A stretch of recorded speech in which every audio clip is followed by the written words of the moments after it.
সাক্ষী ছাড়া কাল কিয়ামতের ময়দানে কোন নবী রাসূলগণ পর্যন্ত পার হতে পারবে না। সমস্ত নবী রাসূলগণ আল্লাহর কাঠগড়ার মধ্যে আসামি হয়ে দাঁড়িয়ে থাকবে। সুবহানাল্লাহ। কেন এই কথা বললাম? আল্লাহ রাব্বুল আলামিন বলেন, ইন্না আরসালনাকা শাহিদাও ওয়া মুবাশশিরাও ওয়া নাযীরা।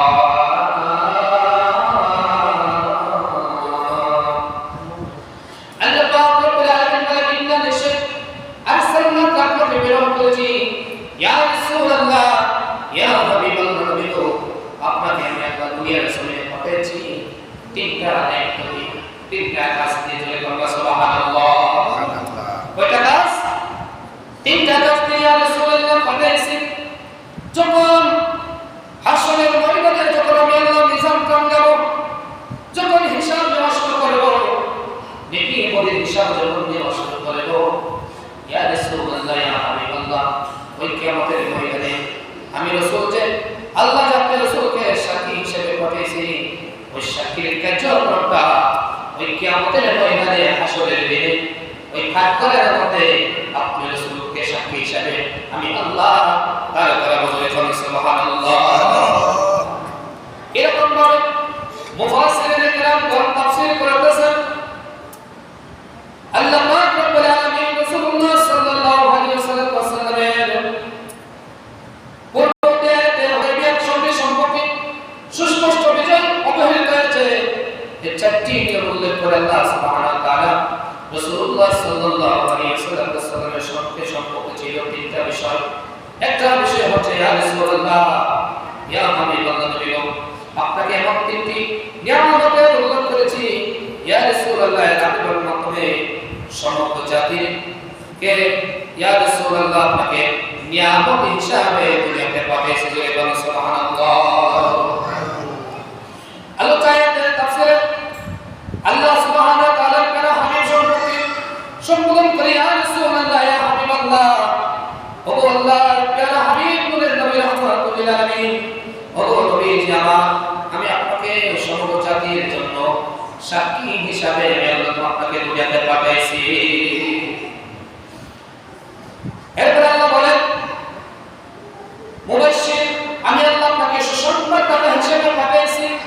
ইয়া রাসূলুল্লাহ, আপনাকে আমি আল্লাহ সুসংবাদদাতা হিসেবে পাঠিয়েছি। কেবল সুসংবাদ জানাইনি, মুমিন যারা আছে দুনিয়ার জমিনে, যারা ঈমান আনছে, ওই মুমিনদেরকে আমি আল্লাহর নিয়ামতের কথাগুলি শুনাইবেন, জান্নাতের রাজ নিয়ামতের কথাগুলি শুনাইবেন। আমি আল্লাহ আপনাদের জন্য কত সুন্দর সুন্দর সুখের ব্যবস্থা রেখেছি, জান্নাত রেখেছি। জান্নাতের মধ্যে কি সুন্দর সুন্দর খাবারের ব্যবস্থা রেখেছি, জান্নাতের মধ্যে কত নাজ নেমত রেখেছি। এই কথাগুলি, এই বর্ণনাগুলি আপনি আপনার উম্মতদেরকে, আমার বান্দা বান্দীদেরকে শোনাইবেন। বলে বলুন সুবহানাল্লাহ। রাসূল আল্লাহ পাঠিয়েছেন জান্নাতের সুসংবাদ দেওয়ার জন্য। যারা মুমিন তাদেরকে জান্নাতের সুসংবাদ দিয়ে বলে বলুন সুবহানাল্লাহ। দুই নম্বর হচ্ছে ইয়া রাসূলুল্লাহ ওয়া নাযীরা, ইয়া রাসূলুল্লাহ, যারা কাফের, বেঈমান, মুনাফিক, যারা দুনিয়ার জমিনে আমি আল্লাহকে ভয় করে নাই, আমি আল্লাহর প্রতি ঈমান আনে না, ইয়া রাসূলুল্লাহ, যারা আপনি রাসূলের উপর ঈমান আনে নাই, ইয়া রাসূলুল্লাহ, তাদের জন্য দুই নম্বর আপনার দায়িত্ব হচ্ছে তাদেরকে সতর্ক করা। কি করা? তাদেরকে সতর্ক করা। কাফের, বেঈমান, মুনাফিক যারা আছে, ইয়া রাসূলুল্লাহ, ইহুদি, খ্রিস্টান, নাসারা যারা আছে, তাদেরকে আপনি আপনি ভয় প্রদর্শন করবেন, আমার আযাবের কথাগুলি বলবেন, জাহান্নামের আযাবের কথাগুলি আপনি তাদের সামনে তুলে ধরবেন। ইয়া রাসূলুল্লাহ, আমি আল্লাহ কাফের, বেঈমান, মুনাফিক, মুশরিক যারা আছে, ইহুদি, খ্রিস্টান, নাসারা যারা আছে, আমি আল্লাহর দ্বীনের বাহিরে যত জাতি আছে তাদের জন্য কি প্রকার আযাব রেখেছি, আমি আল্লাহ কি কি শাস্তির ব্যবস্থা রেখেছি, ওইগুলি আপনার উম্মতের মধ্যে আমার বান্দা বান্দীদের কাছে, কাফের, বেঈমান, মুশরিকদের কাছে ইয়া রাসূলুল্লাহ আপনি বর্ণনা করবেন, আমার আযাবের ভয় তাদেরকে দেখাবেন। বলে বলুন সুবহানাল্লাহ। তাহলে তিনটা দায়িত্ব রাসূলকে দিয়েছেন।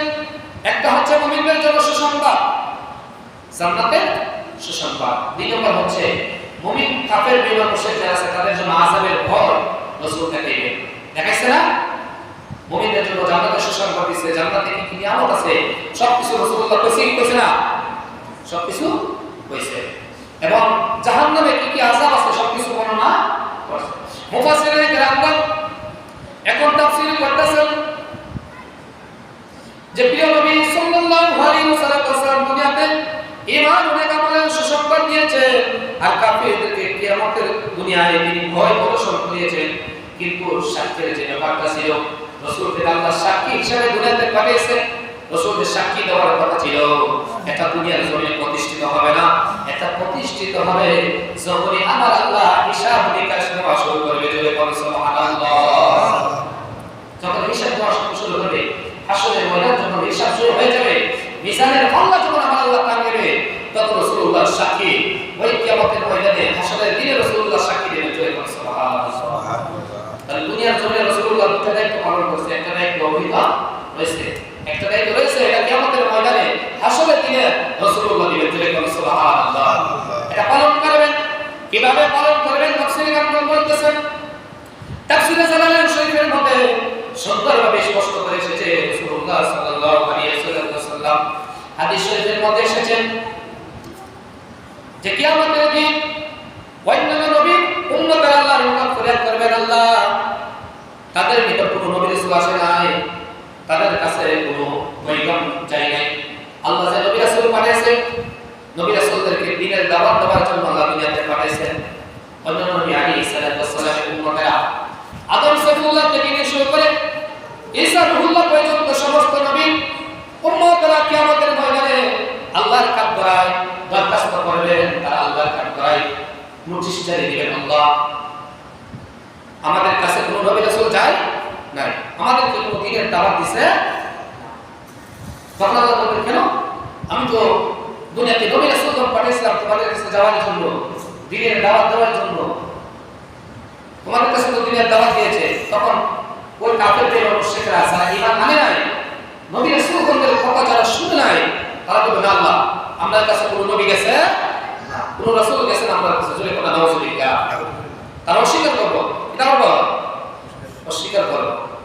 রাসূলুল্লাহ সাল্লাল্লাহু আলাইহি ওয়াসাল্লাম বলেন, কিয়ামতের ময়দানে হাসরের দিন বিচার যখন শুরু হবে, তখন তারা নবী রাসূলদের ব্যাপারে মিথ্যা কথা বলবে। এটা করব, মিথ্যা কথা বলবে। তারা আল্লাহর কাছে দরখাস্ত করবে, আল্লাহ কোন নবী রাসূল আপনার কাছে গেছে না। তখন সমস্ত নবীগণকে ডাকা হবে, আদম সফিউল্লাহ থেকে নিয়ে শুরু করে ঈসা রুহুল্লাহ পর্যন্ত সমস্ত আম্বিয়া কেরামদেরকে আমার আল্লাহ ডাকবেন।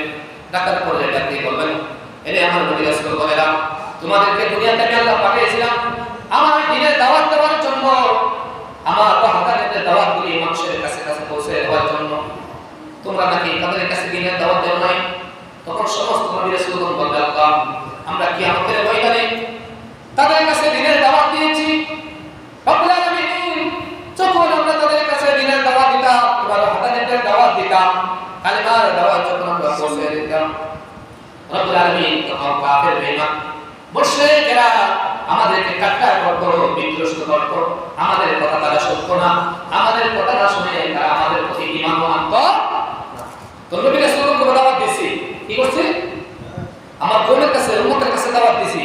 আর উম্মতরা কইব, সমস্ত কওমেরা কইবে আপনার কাছে দাওয়াত দিছে না। তখন দুই রকম হয়ে যাবে কথা। আমার কথা শুনতে চেষ্টা করো, কথাটা তখন কিয়ামতের ময়দানে কথাগুলো বাস্তব হবে, বদলে গেল না। কিয়ামতের ময়দানে তখন নবী রাসূলগণ কইব, আমরা উম্মতের কাছে দ্বীনের দাওয়াত পৌঁছেছি, আর উম্মতরা কইব আমার কাছে দ্বীনের দাওয়াত পৌঁছেছে না। তখন এগুলো কে সত্য কে মিথ্যা এটা প্রমাণ হবে সাক্ষীর উপর নির্ভর করে। কথা কোন ঠিক কিনা? দুনিয়ার জমিনে যখন বিচারপতি কোন বিচার করে, তখন সাক্ষীর উপর নির্ভর করে বিচারের রায় প্রদান করে। কথা কোন ঠিক কিনা? তখন কাল কিয়ামতের ময়দানে রব্বুল আলামিন হবে বিচারপতি, আল্লাহ তাআলা বিচারক হিসেবে। তখন সমস্ত নবী রাসূলকে বলবে, হে নবী রাসূলগণেরা, তোমরা যে বলতেছো তোমরা তোমাদের উম্মতের কাছে দাওয়াত পৌঁছেছো, তোমাদের পক্ষে কোনো সাক্ষী আছে কি? তোমাদের পক্ষে কোনো সাক্ষী আছে কি? তখন সমস্ত নবী রাসূলগণ ডাকতে বলবে, আল্লাহ আমাদের পক্ষে সাক্ষী আছে। জোরে বলেন সুবহানাল্লাহ।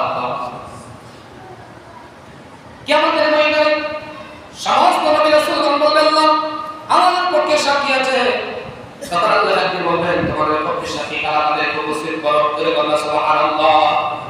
এমন নবীর উম্মত হয়েছি আমরা, এত দামি উম্মত, কিয়ামতের ময়দানে আমাদেরকে আল্লাহ তাআলা সাক্ষী হিসেবে উত্তোলন করবে বলে বলেন সুবহানাল্লাহ। তখন রাসূলুল্লাহ বলেন কিয়ামতের ময়দানে সমস্ত নবী রাসূলগণ এবং আল্লাহ আমাদের পক্ষে সাক্ষী হচ্ছে উম্মতে মুহাম্মাদী বলে বলেন সুবহানাল্লাহ। সাক্ষী কে? উম্মতে মুহাম্মাদী, রাসূলুল্লাহ উম্মতগণ আমাদের সাক্ষী জয় বলেন সুবহানাল্লাহ। তখন রাসূলুল্লাহ উম্মতেরা কিয়ামতের ময়দানে সমস্ত নবী রাসূলগণের ব্যাপারে সাক্ষী দিবে আল্লাহ। সমস্ত নবী রাসূলগণ তাদের কওমের কাছে দ্বীনের দাওয়াত পৌঁছেছে জয় বলেন সুবহানাল্লাহ। দ্বীনের দাওয়াত সমস্ত উম্মতেরা সাক্ষী দিবে আল্লাহ। সমস্ত নবী রাসূলগণ তাদের উম্মতের কাছে দ্বীনের দাওয়াত পৌঁছেছে, তোমার ওয়াহদানিয়তের দাওয়াত পৌঁছে দিয়েছে জয় বলেন সুবহানাল্লাহ। তখন আল্লাহ পাক রব্বুল আলামিন যখন বলবেন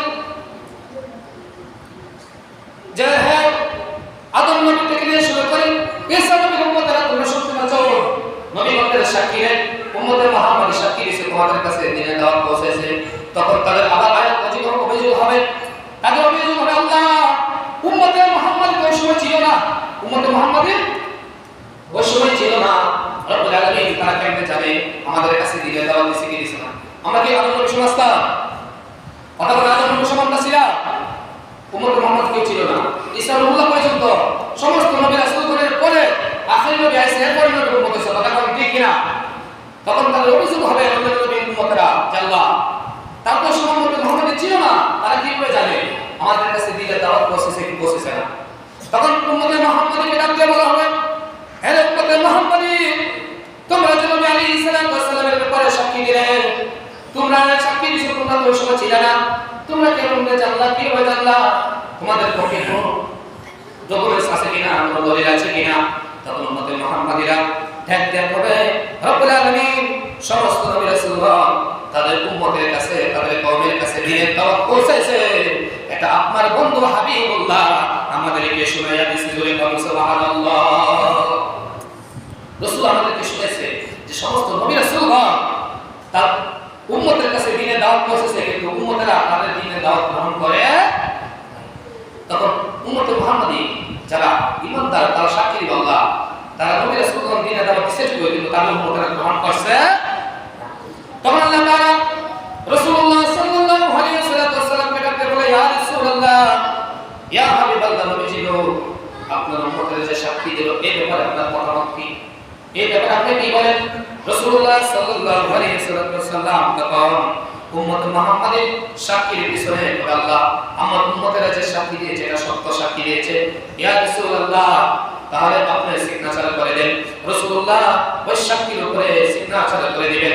তখন আল্লাহর কাছে গেজেট পাস হয়ে যাবে, রাসূলুল্লাহর সিগনেচার কবুল হয়ে যাবে। কবুল হওয়ার পর সমস্ত উম্মতের সাক্ষী বলে আল্লাহর কাছে কবুল হবে। আর সমস্ত উম্মতে মুহাম্মাদের সাক্ষী বলে কবুল হওয়ার পরে সমস্ত নবী রাসূলগণ আল্লাহর কাঠগড়া থেকে জামিন পেয়ে যাবে জোরে বলুন সুবহানাল্লাহ।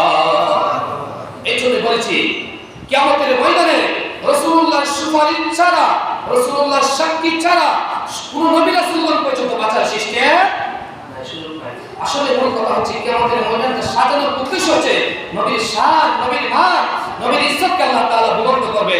নবীর শান কত বোঝানোর জন্য কিয়ামতের ময়দানটা আল্লাহ সাজাইল জোরে বলুন সুবহানাল্লাহ। নালে তো মানুষ জান্নাতি কত মানুষ জাহান্নামী আল্লাহ জানে না?